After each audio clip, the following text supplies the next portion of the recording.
Muito bem, gente, estamos iniciando aí as aulas, né, do curso de neuropsicanálise. E essa matéria, com certeza, é crucial no estudo psicanalítico, porque nós vamos falar da relação que há entre as funções cerebrais e a psicanálise, né? Como a estrutura cerebral pode, de alguma maneira, contribuir na compreensão do psiquismo humano ou do ser humano, ok? Então nós vamos estar aqui, tenho aqui uma apostila que a gente vai estar trabalhando dentro dela, e eu espero que você possa aprender muito conosco, ok? Nesse nosso curso de neuropsicanálise. A proposta aqui do nosso curso é o seguinte, vamos lá, o estudo da neurofisiologia e da neuroanatomia na formação da psicanálise clínica visam proporcionar ao aluno conhecimento neuroanatômico e neurofisiológico focado no sistema nervoso central, introduzindo o conhecimento em particular do sistema límbico, neurotransmissores e conjunto neuronal envolvidos no funcionamento psíquico e aspectos emocionais e a sua relação com a psicanálise, ok? Então a gente vai estar aí vendo, né, a relação, como eu já disse, que tem, né, o funcionamento do cérebro humano com o trabalho psicanalítico. Como o trabalho psicanalítico pode, de alguma forma, ser beneficiado pelo conhecimento do funcionamento cerebral. Ok? Isso é crucial, isso é importante, isso é fundamental para o nosso avanço no estudo da psicanálise. Eu vou estar lendo, ok, o nosso material e vou estar fazendo comentário dos pontos aqui que eu entendo que são fundamentais para que a gente possa se aprofundar, ok? Vamos lá, introdução. O nosso cérebro é o que nos torna humanos. É a existência de funções mentais que permitem a pessoa pensar e perceber, odiar e amar, aprender e lembrar, resolver problemas, comunicar-se através da fala e da escrita, destruir e criar civilizações. Tudo isso passa pelo nosso cérebro. Tudo isso passa pelas nossas funções mentais. Por isso que elas precisam estar sadias. Por isso que o nosso cérebro precisa estar funcionando corretamente, ok? Para que nós possamos dar conta de todas essas demandas da vida. O impacto das modernas técnicas de ressonância magnética funcional e neuroimagem nos permitiu descobrir e conhecer um pouco mais sobre os sistemas funcionais e a evolução filogenética. O conhecimento geral de neurofisiologia visa o aumento da capacidade de observação quanto às sintomatologias e o funcionamento do corpo humano. No estudo do psiquismo, há muitos aspectos funcionais das atividades psíquicas que podem ser entendidas com o conhecimento desta matéria, ou seja, o conhecimento da neurofisiologia pode nos auxiliar no conhecimento do psiquismo ou pode nos ajudar a compreender o psiquismo do sujeito, o psiquismo do ser humano. E vale lembrar o seguinte, tem que fazer aqui uma observação. Eu estou fazendo uma leitura de um material e se você observar que tem alguma palavra que você não entendeu, volta o vídeo, ok? E vá ao dicionário, vá no Google, vá na inteligência artificial e procure ali descobrir o que quer dizer esta palavra dentro do contexto que nós estamos estudando aqui, ok? O inconsciente por sua vez, dependeria para se manifestar de um bloqueio emocional de certos conjuntos neuronais e suas sinapses, liberando outras redes mais ligadas ao mundo interno. A gente já vai falar, tá, gente? O que é sinapse, o que são essas questões, cada palavrinha, né, relacionada ao cérebro, nós vamos estar aqui dando uma explicação para que você possa se aprofundar no assunto. Então vamos lá. Tal se passaria no sonho, nos lapsos, na construção de sintomas neuróticos e psicóticos, conforme Freud já tinha observado. Vai lembrar também que uma premissa fundamental da psicanálise é o inconsciente. O objetivo da psicanálise é o inconsciente humano, ok? Tratar o inconsciente humano, tratar das questões inconscientes que estão afetando a vida consciente, não é, do indivíduo, do sujeito.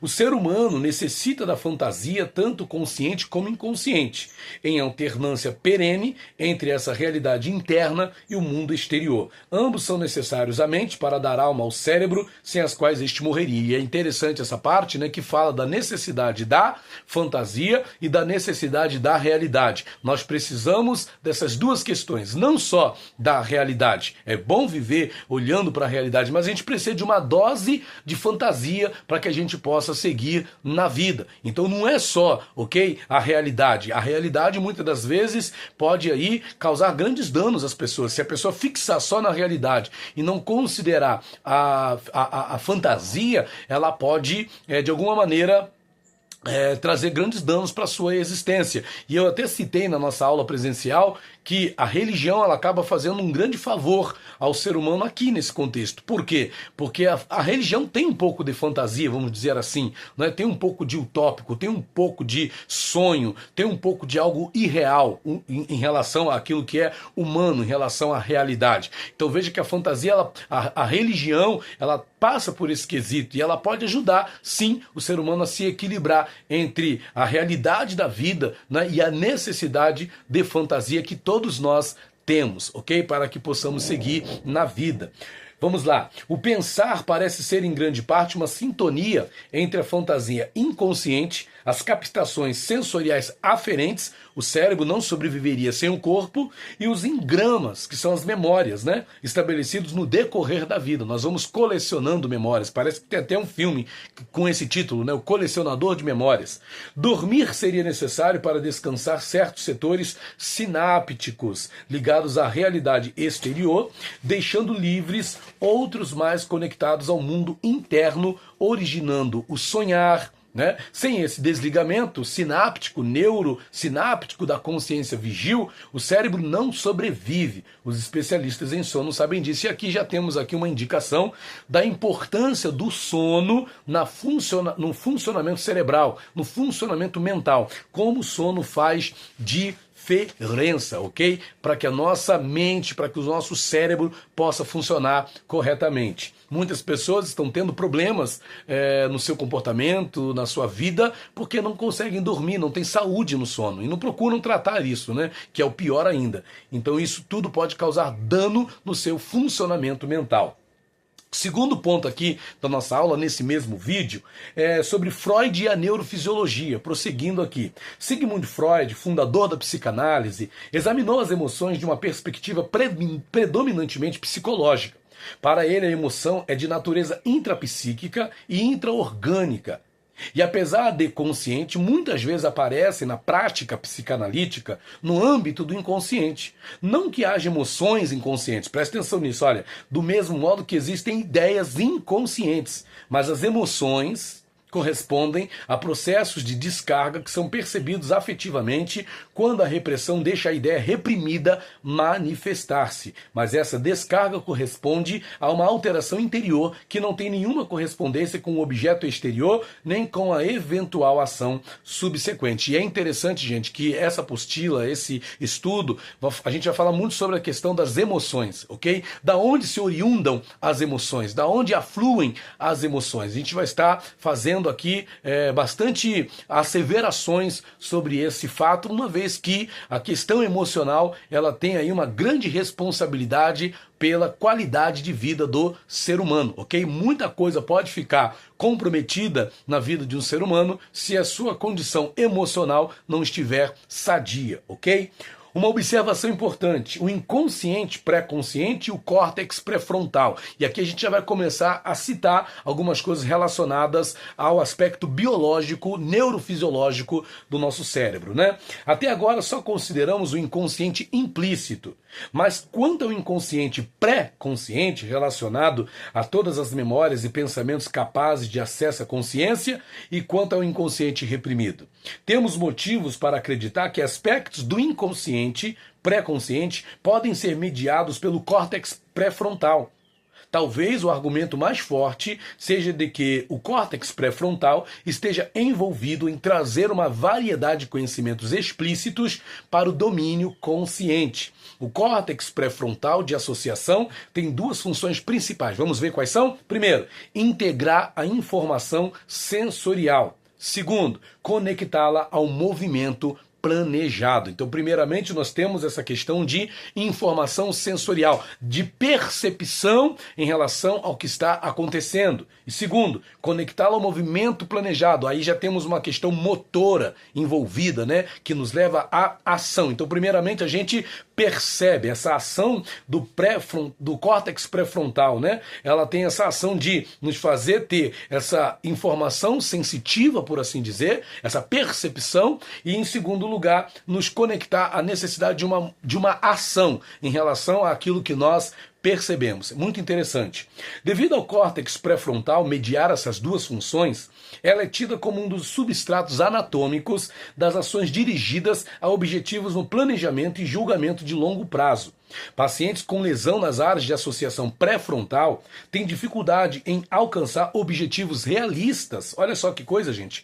As pessoas que têm algum tipo de lesão nas áreas de associação pré-frontal, ok? Pré-frontal, você pode aí, a gente não tem aqui esse material, mas você pode estar pesquisando o que é essa área pré-frontal. Então, se a pessoa teve algum tipo de lesão nessa área, ela pode ter dificuldades em alcançar objetivos realistas. E não é difícil a gente encontrar na clínica, na vida, pessoas que têm dificuldade para alcançar objetivos realistas. A pessoa vive no mundo da lua, vive no fantástico mundo de Bob, mas na vida real a pessoa não realiza, a pessoa não alcança seus objetivos de fato.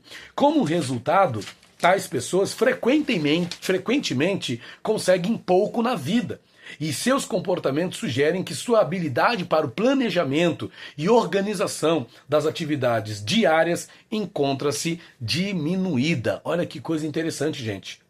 Tais pessoas, por não saberem, por não terem, né, essa capacidade de alcançar objetivos realistas, elas conseguem pouco na vida. E seus comportamentos vão sugerir que sua habilidade para o planejamento e organização das atividades diárias se encontra diminuída. Então, pessoas assim têm graves problemas comportamentais e, claro, vão trazer transtornos para a vida de muitas pessoas. Lembrando, gente, mais uma vez, que você pode pausar o vídeo e assistir depois num outro momento, ok? Você pode fazer a sua pausa aí, depois você volta e dá continuidade de onde você parou. Estamos apenas aqui na introdução, ok? Já já nós vamos parar aqui nesse ponto e vamos entrar num próximo, vamos deixar para voltar no próximo vídeo, mas ainda tem mais um pouquinho de conteúdo para passar para vocês aqui. Vamos lá.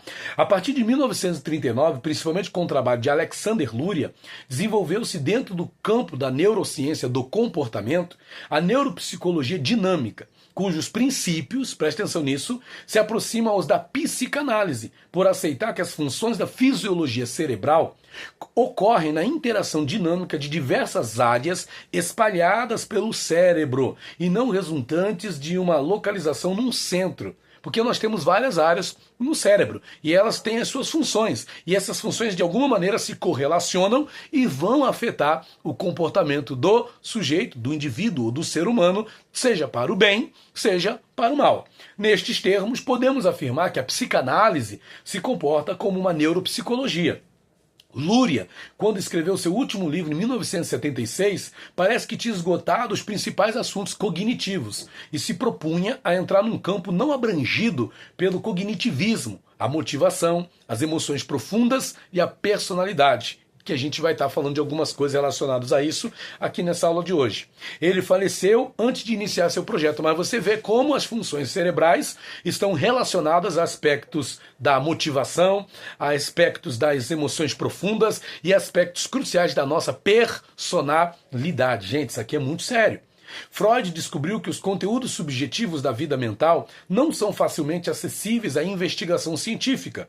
Forças poderosas trabalham para se oporem às tentativas de investigação de conteúdos privados da mente individual. Freud classificou estas forças, que se expressam clinicamente como vergonha, culpa, ansiedade e outros, sob o nome de resistências, que nós também chamamos de mecanismos de defesa, que de alguma forma atuam, né, para não deixar que a pessoa seja de alguma maneira exposta, ok, no seu inconsciente. E a gente vai ter aí cursos sobre esse aspecto. Nós temos também na nossa grade o curso de mecanismos de defesa.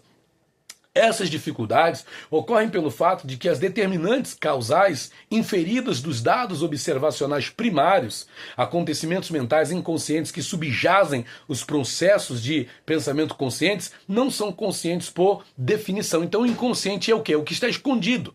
É o que está reprimido, por assim dizer, que foi recalcado, e isso se tornou inconsciente. Mas o fato de estar inconsciente no psiquismo humano não significa que ele deixou de ter algum tipo de efeito, algum tipo de influência sobre a vida consciente daquele ser humano. O inconsciente, ele afeta o seu consciente. O inconsciente afeta o comportamento. O inconsciente afeta a forma como nós nos posicionamos na vida, ok? Por isso que precisa ser tratado o inconsciente, e esse é o objetivo da psicanálise. Ele experimentou várias técnicas para vencer tais resistências, como por exemplo a hipnose. E com base nessas experiências, gradualmente desenvolveu a técnica psicanalítica definitiva da associação livre, que é o método utilizado pela psicanálise. A associação livre de ideias, onde a pessoa expressa seus sonhos, suas imaginações, onde a pessoa expressa tudo aquilo que ela acha, tudo aquilo que ela pensa, ela fala ali livremente do que lhe vem à mente. E através disso, o psicanalista, ok, vai fazer ali a sua interpretação e dar a essa pessoa, mostrar a essa pessoa um possível caminho de insight, né, de descoberta, de autoconhecimento, que a leve a compreender algumas questões que estão acontecendo aí na sua vida. Tanto Freud como Luria sempre insistiram que para descobrir a organização neurológica do aparelho mental humano, como compreendemos na psicanálise, é necessário, em primeiro lugar, dissecar a estrutura interna psicológica das várias mudanças na personalidade, na motivação e na emoção complexa. Assim, os múltiplos fatores subjacentes produzindo esses sintomas e síndromes podem ser identificados e cada um correlacionado com a sua cena de ação neuroanatômica, ou seja, com o seu lugar no cérebro ou com o seu lugar onde ele está sendo produzido cerebralmente, ok? Nós finalizamos aqui então a nossa primeira aula do curso de neuropsicanálise. Já voltamos aí no próximo vídeo, adentrando os outros temas que nós vamos estar tratando nesse curso. Até o próximo vídeo.